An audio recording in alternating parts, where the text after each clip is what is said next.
Hey guys, Kamina the coach here. I don't have any solutions for you today, or not even any proposed solutions. I just wanted to talk about nature versus nurture today and which one wins out. Hi everyone, my name is Kamina the coach. This channel was initially just to kind of help people through living better and getting ready to work and live abroad. I lived abroad in 8 different countries for almost 10 years. And March of 2020, I returned back to the United States due to world issues and such, and refocused the channel to help people work through primarily severe childhood trauma and adoption trauma. So today I want to talk about nature versus nurture and which one wins out, because there are things that I see about me.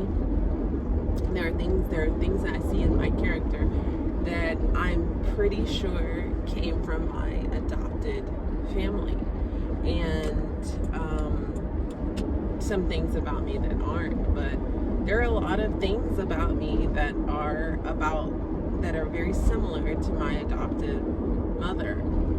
So I'm just gonna run through it. I suppose this is more like a commiseration video. I would love to hear if there are things that you're having a hard time with about yourself that came from your adoptive family or came from someone who you're not excited to be influenced by, that you don't share blood with. So without further ado, so I am an avid reader. In a week I can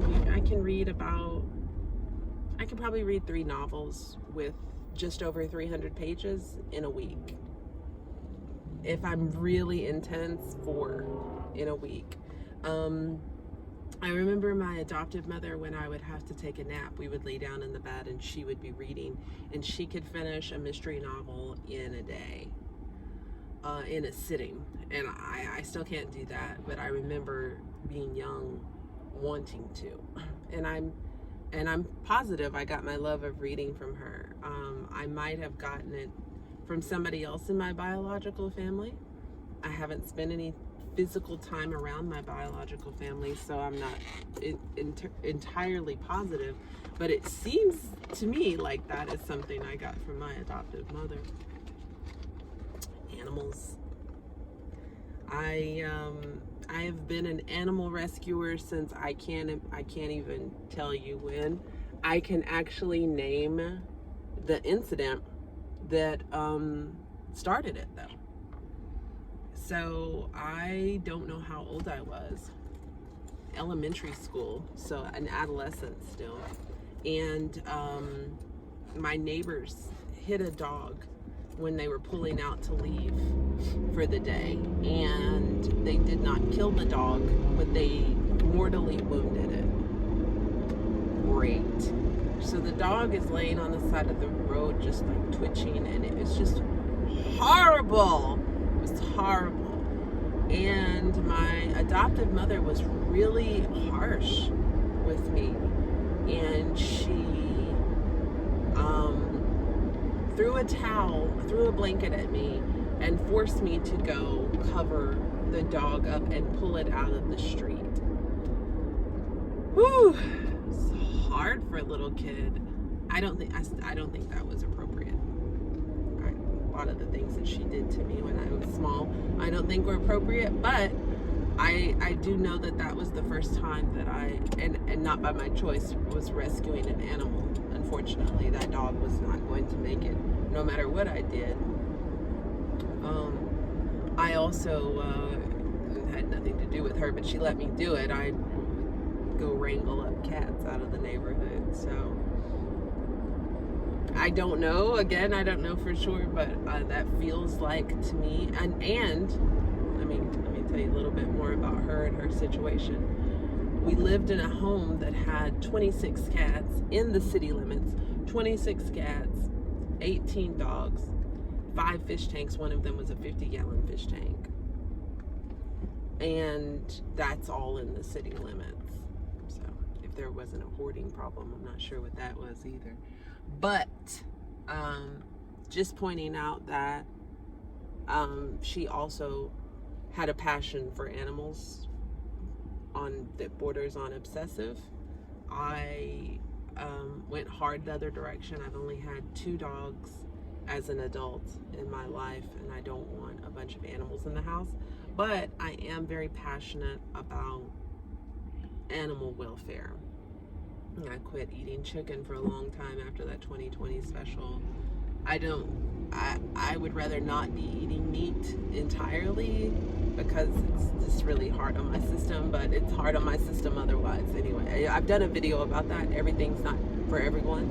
If you want to go see my discussion about the times that I attempted to go vegetarian, it didn't work out for me. Anyways, so reading, passionate about animals,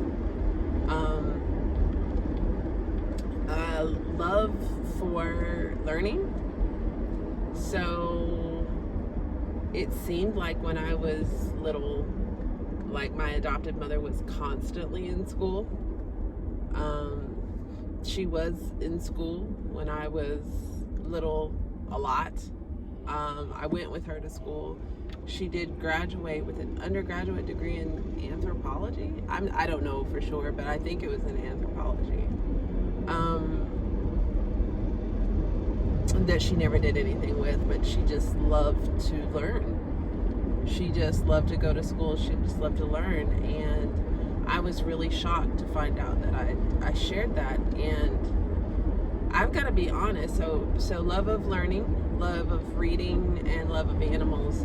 And none of those are bad things. But because I don't want to be associated with her, it's hard for me to accept. It is hard for me to look at. And it's interesting. Things aren't, learning how to say and, I think, is important. She was wildly unhealthy. She had a lot of mental issues, and she had some amazing qualities. And, you know, I think learning to include "and" to our vocabulary is important. People don't have to be one thing or another. They can be a combination of things. And that can be hard to accept when we want to vilify our abusers. It can be hard because we want them to be the bad guy and nothing but the bad guy. But the truth is she was probably bipolar, very unstable, but she was also, you know, wildly intelligent and an avid reader and passionate about, you know, I also love wildflowers. Her and her mother were passionate about wildflowers. So all these things are things that I don't think are bad things. It's just hard for me to accept.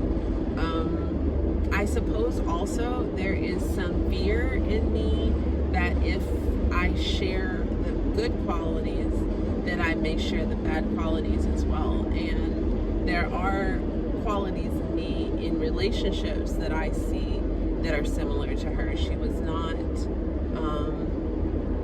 I should preface this with saying they had a lot of issues before me, but she was not good to her husband.